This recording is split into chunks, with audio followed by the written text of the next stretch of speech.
All right, I'm checking back in because we're having a hard time finding this place. That's the hard time with secret places. If they're too secretive, you can't find them. It's a Friday night in Brooklyn, New York, and I am searching desperately for this one secret door. It's exclusive, members only. My friend Diana and I have been walking in circles looking for the entrance to a building that will lead us to a very grandiose dinner. What number is that? We got no numbers. Looks like it might be in something like this. Right? This feels nice. We're not sure if this place is well hidden or we're just dumb, but the secrecy of this place makes us feel like kids on Easter Sunday looking for eggs hidden behind bushes and trees. It is not easy to find. Yo, then it will be a Bushwick. We in Bushwick, right? We at the right place? That's Stag. We on Stag Street? Are we sure? Let's make sure we on Stag Street. I also haven't been to Brooklyn in a minute, so these streets, they're hard for me to get around. A few minutes later, we spot a line, assuming this is where people are waiting to enter for dinner. That would make sense. I smelt it. Yep. Now there's a distinct odor in the air. Seems to be drawing them inside. Yes, the smell of something delicious, but not just anything. It's the smell of cannabis, y'all. You know that smell. It's herbal, strong, and if you're like me, you ain't mad at it. Yo, we found it. I'm glad we're here. We've made it. We're at a private cannabis dinner club called 99th Floor. Oh, you know, because we're about to get high. You get it? 99th Floor? That's a bad joke. I'm sorry about that. You got to take every shot. But seriously, this dinner is not about smoking weed. This is about infusing cannabis with food. And one of the headmasters and brainchild of this beautiful special dinner baby is none other than my boy, Chef Miguel Trinidad. My name is Miguel Trinidad. I am one of the founders of 99th Floor. It's a private cannabis dinner club. I am a chef by trade, Dominicano by origin, and a disruptor for life.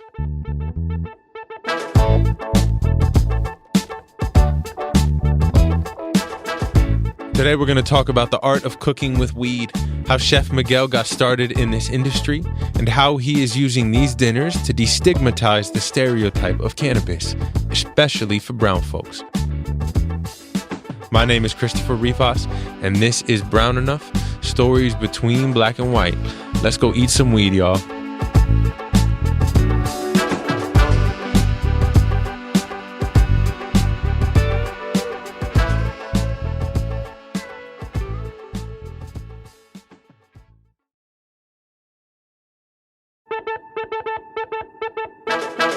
I first met the maestro, Chef Miguel Trinidad, when he was running a restaurant called Jeepney in New York. Oof, this was some of the most delicious Filipino food I'd ever had.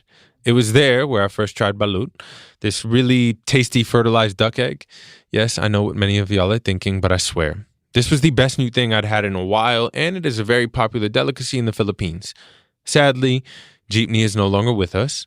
But Chef Miguel is still cooking up some magic in the kitchen, y'all. And here is where we get into the 99th Floor. The origins of 99th Floor began around 2015, when Chef Miguel met his business partners. One of their first dinners was held in a warehouse someplace out in LA. These dinners are invite only, but luckily for me, I am on the guest list tonight and ready to enjoy a 5-course gourmet dinner. Before heading in, I had to stop a few people who were coming out to ask them what they had just experienced. And not much to my surprise, most of them were carrying huge smiles on their faces. How did you find out about this? I have a coworker that knows Doug, the part owner, so that's why I'm here. For my friend's birthday, too. Hey, happy birthday. What's your name? Can you stand here because of the wind? What's your name? Nicole. Hi, Nicole. What did you just experience? I just went to the 99th Floor with my bestie. She's really high. Was it good? It was good. It was good. Do you feel good? I do. What are y'all doing now? We're gonna walk to Linda Street and we're gonna get a burrata pie and some sorbet with Bro, I did not eat a burrata olive oil. Olive oil and salt. What is this going on? FYI, this is a 5-course gourmet dinner that also includes dessert. So I'm pretty sure the munchies have just kicked in for them and they are heading towards another dessert spot outside of the 99th floor. Yeah. Well, enjoy. Anything else we should know about the dinner we're walking into? Dessert. And don't be nervous. Okay. It is so safe. Good. Like, you feel so held. It's amazing. Now it was my turn to head in, and oof, what can I say? This is one of the best experiences I have ever had involving cannabis. Nothing like my college years. So I had to call up Chef Miguel to talk about this fine dining. No one left your dinner. You know, I saw the attendees before my session, you know, not just giggling. Like, all that I noticed happened was that we all came in, and then by the end, everybody is just louder, smiling more, laughing more, having more fun, enjoying the music more. What is the art of that? Or what is the difference between your dinner and the thing in college with the brownies that go wrong? Well, that's a great question because, most people who have dabbled with edibles have had that experience where you're just holding on to the couch and you're just waiting for the ride to end. For me, it was very important that if we stepped out and did this, that we held people by the hand and made sure that they were okay. And we do that for several reasons. We wanted to destigmatize cannabis through the universal language of food. Growing up in a Latino household, cannabis was, a gateway drug, devil's lettuce. It's like you could drink and get drunk at every single family party, but if you smoked one joint, you were probably disowned by the family. All right. So we wanted to change that conversation, and we could not do that if we did not dose people properly. Okay. If we were to go in and just have a heavy hand when it came to the infusions, a lot of people would not be open to giving it a try. Like you said, Diana came and she doesn't really smoke, but she had an amazing time at this dinner and she was completely comfortable. For me, it was very important that was our key factor when making these meals. Is microdose, make sure that everybody's in a comfortable environment, have amazing music, like-minded individuals, an amazing space, and then food. The food is the delivery system for cannabis, but the food itself, there's so much attention to detail when it comes to the food. Everything that we do when it comes to a menu is based on the strain that we're choosing, very much like going to the farmer's market and picking something. You want to get the best flour that we have available and take that flavor profile and create this menu in order to add to the experience.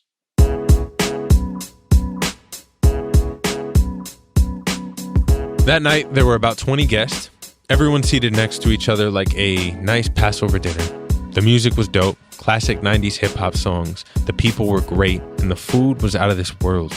We were greeted with a cannabis tincture drink. Oyster Rockefellers were served, sea scallops, some duck, just to name a few. Everything was perfect. The chefs were cooking and doing their magic in the same space that we sat. So there was this performance element to it, right in front of us, that made things even more exciting.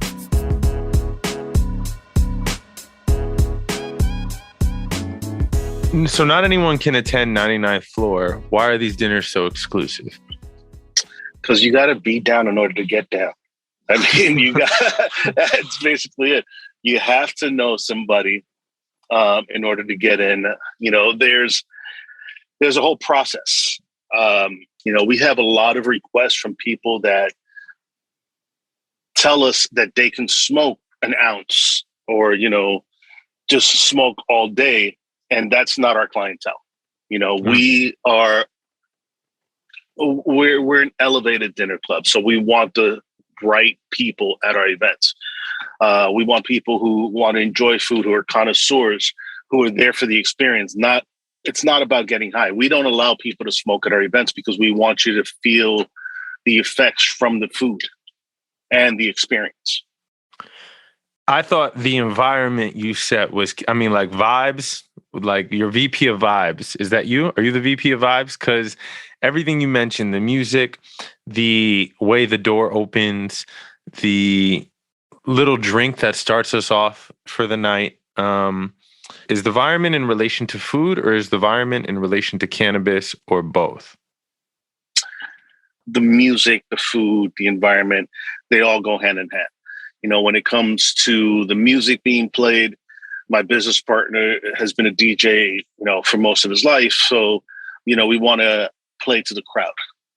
For example, pre-COVID, we did an event for like 280 people.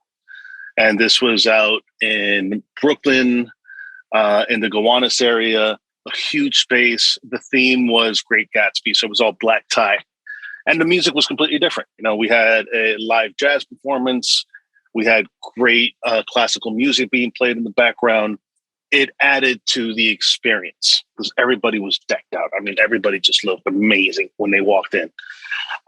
So each event is thought out in a way where we want our guests to feel a certain way.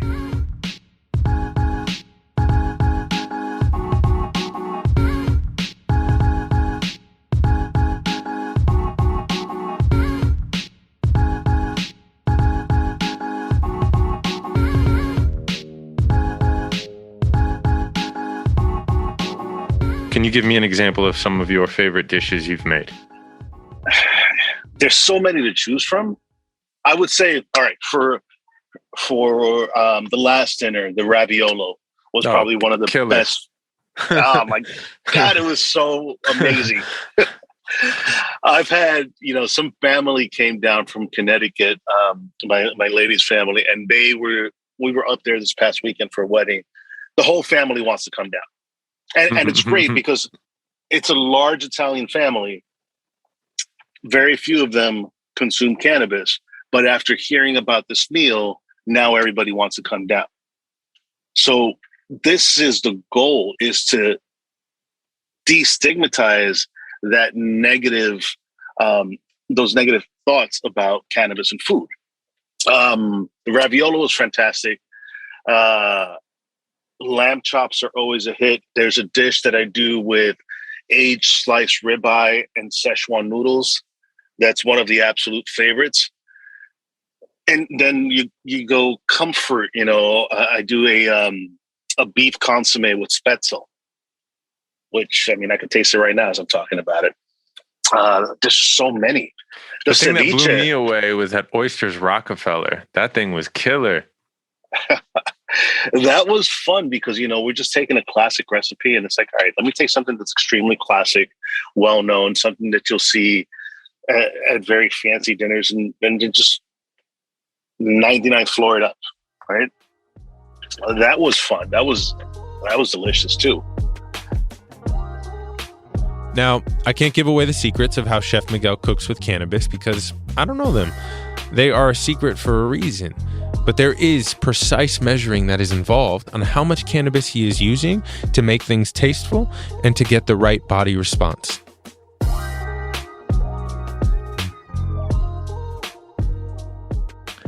So what does microdose actually mean? Like, how do you measure how much cannabis goes into each dish? Like, where do you begin in this idea of microdosing? Well, when I think about microdosing, it's like I think about a number that's comfortable for people, right? 25 milligrams is a comfortable number when you're eating 5 courses. It's not like you're eating a gummy that's 25 milligrams. Each course is about 5 milligrams. And the components of each course kind of provide that delivery system and absorption rate. So if I'm doing something extremely light, like a summer salad, greens with a vinaigrette using a non-saturated fat, it's going to absorb into your system a whole lot quicker than if I'm using an animal fat. So I can slow down the process by providing some heavy starches or some carbs that'll slow things down, or I can speed it up and go lighter with a vinaigrette, a soup, ceviche. So starch makes it slower to get into our body? Well, think about it. It's like your body's going to break down carbs a lot slower than it's going to break down vegetables. Yep. So the absorption rate is different. So if I'm making a pasta dish, I make sure to infuse the dough that I'm making the pasta from. So as your body's breaking it down, it takes a little longer than if I was doing a ceviche where it's like, I'm infusing the leche de tigre and, you're drinking that and it's just shooting right into your bloodstream. Which ties into my next question. Can the cannabis be put into anything, any substance, any form? Yes. Yes and yes.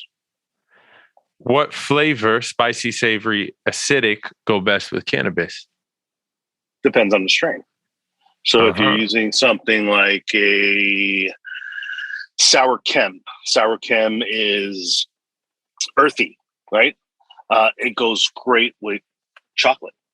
I was making a chocolate ice cream and I dropped some sour chem into it and it gives off some cinnamon notes. So it tastes like a Mexican hot chocolate, right? So when you get that aroma, that was a happy mistake. I'm like, well, if it's giving me this Mexican hot chocolate vibe, adding a little bit of cayenne pepper and then a sweet sour note like cherries was the birth of our 4 C's ice cream, which is cannabis, cayenne, cherry, and chocolate.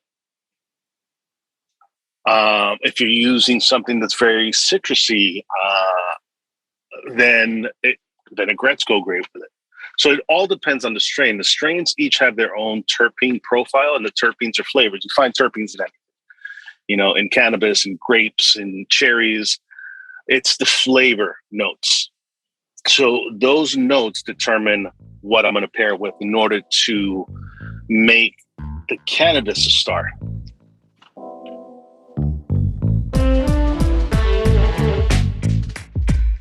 All right, we're going to take a quick break, and when we come back, Miguel is going to tell us his journey of becoming a chef and what his Dominican mama thinks about cooking with cannabis. Stay with us, y'all.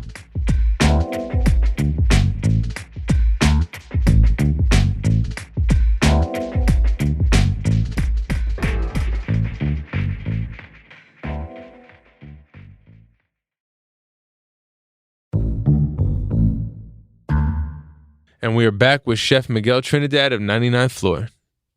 Can you tell me about your journey of becoming a chef? And did you go to culinary school? First, I also want to say, I went to a conservatory, right? We had all the arts at my college, right? You had your theater, your dance, your music school, your animation.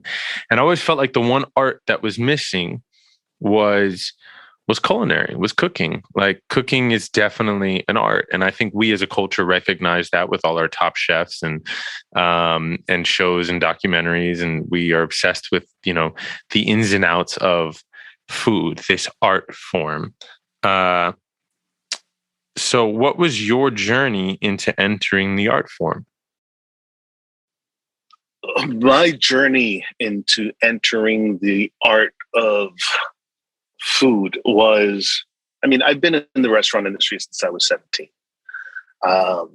Worked every aspect from delivery boy to counter person, a server, bartender, manager, done it all. I've always had this attraction to food and different types of food and different ethnicities. So being involved in the service industry, I started catering. Catering was going really well. I decided to open up my own catering business. That started taking off and doing really well. Then 9/11 hit and 75% of my business was gone. So fast forward to 2005,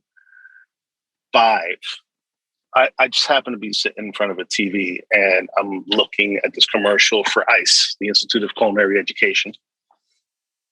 And I said, you know what? I should go ahead and do this. And my girlfriend at the time said, well, don't talk shit. Just go ahead and do it. And literally the next day I got up, I went down to ICE and I enrolled. I did the work study program. So I was working for the school in order to pay for my tuition. And that put me on a different level because I enjoyed cooking. I already knew how to cook, but I didn't understand techniques. And I was able to work with chefs from around the globe that would come down to visit and showcase what they knew. I had access to a pantry that was full of ingredients that I had never seen in my life. So I got to taste these ingredients and work with them. So when it came time to actually take the course, my knowledge of technique and ingredients was way ahead of everybody else. And, we would break off into teams and everybody would give our, friendly nudges, oh, you guys think you're top chef and everything, because we all worked for the school and we all had this same knowledge. So we already had the experience of working together and you understood what the dance was. That also allowed us to be a lot more creative because we were pulling from our ethnicities and blending them together. On my team, there was an Italian dude, there was a Puerto Rican, German girl, that was myself who's Dominican, and we enjoyed food so much that we fed off of each other's desire to create something different. And we pushed each other to invent new things. I remember one chef that I worked with, Richard Rubin, was the first chef that I actually worked with. And he said, food is a living art. You can go ahead and create the best dish ever and get tons of accolades. And one person can come and just change one ingredient and make it different or better. So take your ego and throw it out the door. So there was no ego when it came to cooking. It was just about creating and having that love for the art.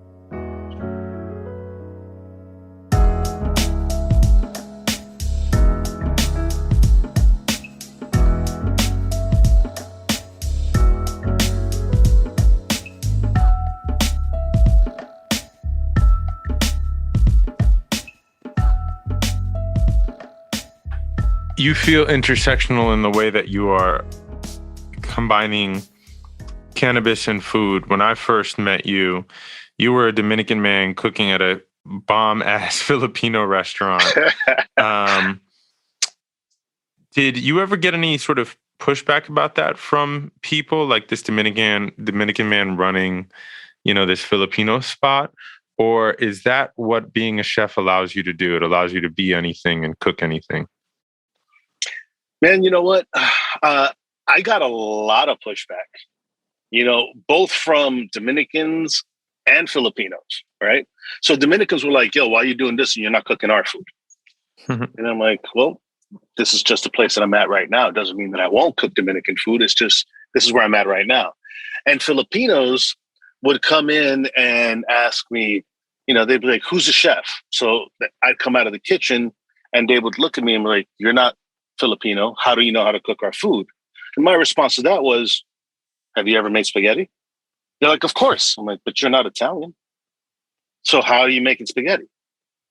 It's like, I went to the Philippines and I backpacked for 3.5 months from the most northern point to the most southern tip and learned the cuisine and how it changed from region to region and came back and wanted to do right by it. I wanted to make sure that I wasn't bastardizing the food, that I was true to what it was, that I had knowledge about its origins and what it took to make the food.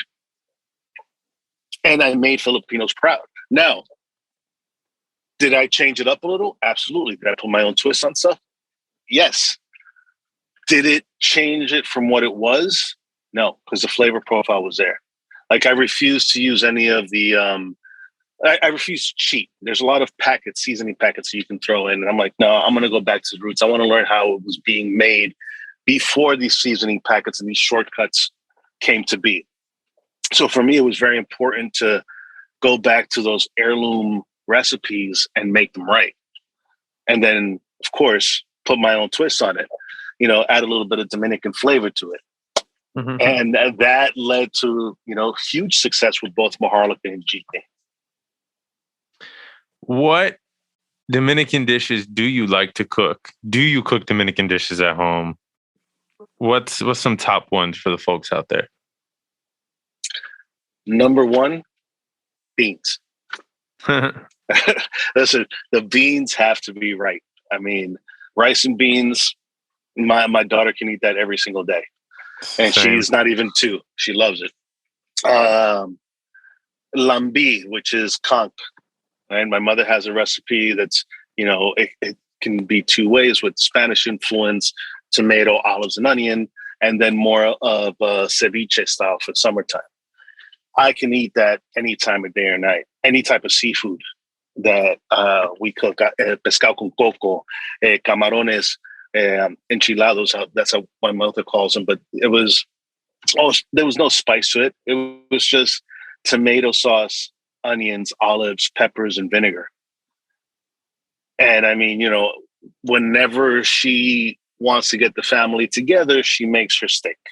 And it's a thin minute steak that's cooked in these spices, served with rice and beans. If my mom says, hey, I'm making steak this weekend, the whole family's going over. So it's something that I enjoy cooking as well. But I'll tell you this, my lady is Italian and she makes that dish better than I do. Is your mom's bistec the one you like smack down with the hammer? Yeah, you know what I'm talking about. It's like they're going to first of all, they're going to cut it super thin and pound it with a mallet. If you go to the butcher, we say pasarlo por la máquina, right? So it's a tenderizing machine. And that hands out. My mom, that's the family's favorite dish.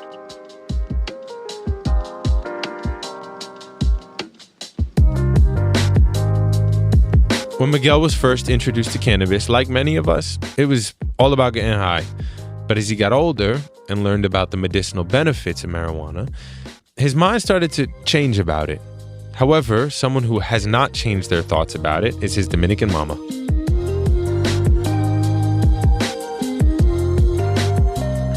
There are people out there who, I just have to say this, it's because I know you and I know your food, right? Because I'm a big fan of your food before I became a fan of you, the person. And then you, the person, matches your food, which is wonderful.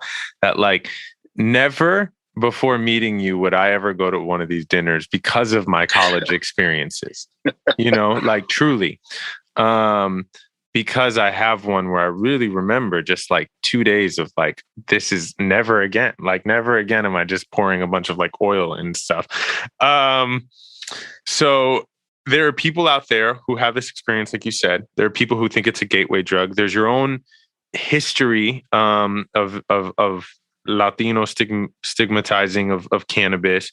You've told this story about your Dominican mother in interviews. I'd love to sort of revisit that. What'd she say or think when you told her you were working with cannabis? Have you told her what's her experience with cannabis? Yeah.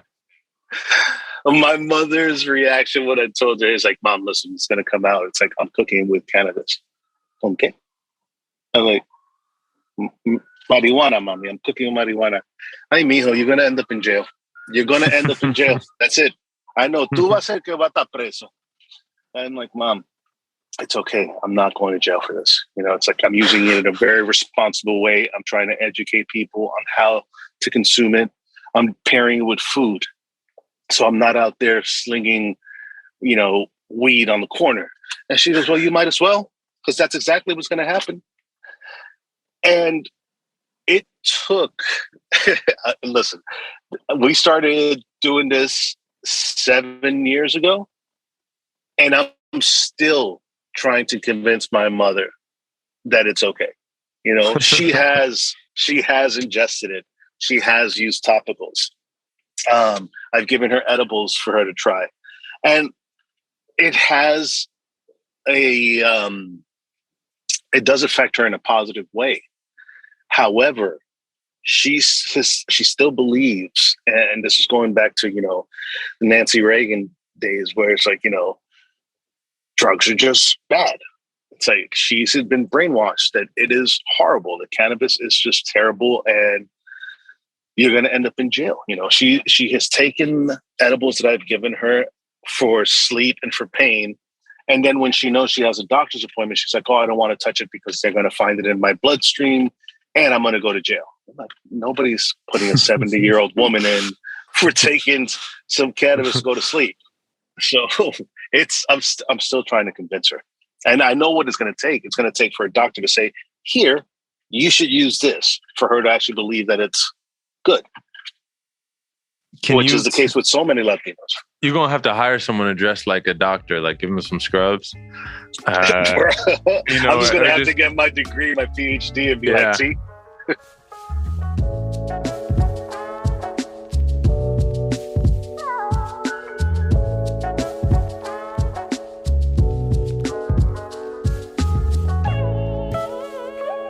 What is the future of 99th Floor, or what is your future as a chef?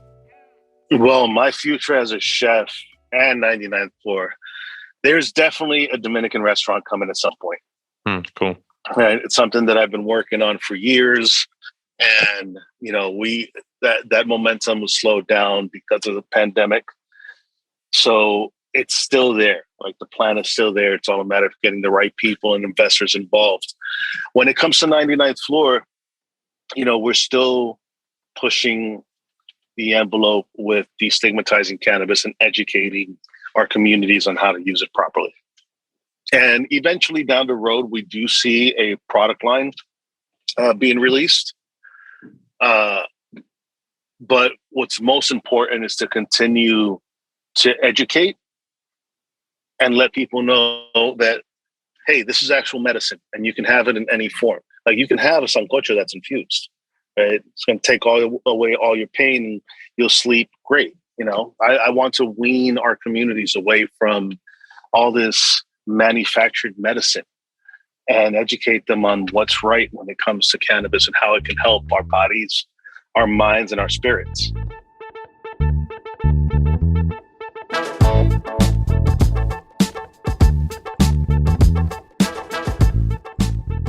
Thank you so much, Miguel, for inviting me to your dinner. I had an incredible time, and a special shout out and thank you to the rest of the incredible staff at 99th Floor.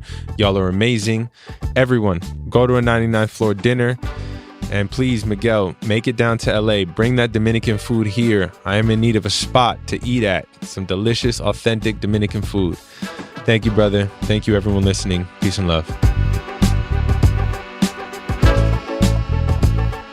Brown Enough is a production of Stitcher Studios. It's created and hosted by me, Christopher Rivas, and I'm also an executive producer. Our team includes producer Manolo Morales, technical director Casey Holford, production assistant Gabriella Gladney, and executive producer Camille Stanley. Original music by Casey Holford. Special thanks to Abby Aguilar. Workhouse Media is a contributing producer to this podcast. Carlos E. Hernandez of Ikigai Management is also an executive producer of Brown Enough. Don't forget to subscribe or follow Brown Enough so you never miss an episode. Thanks. Peace and love.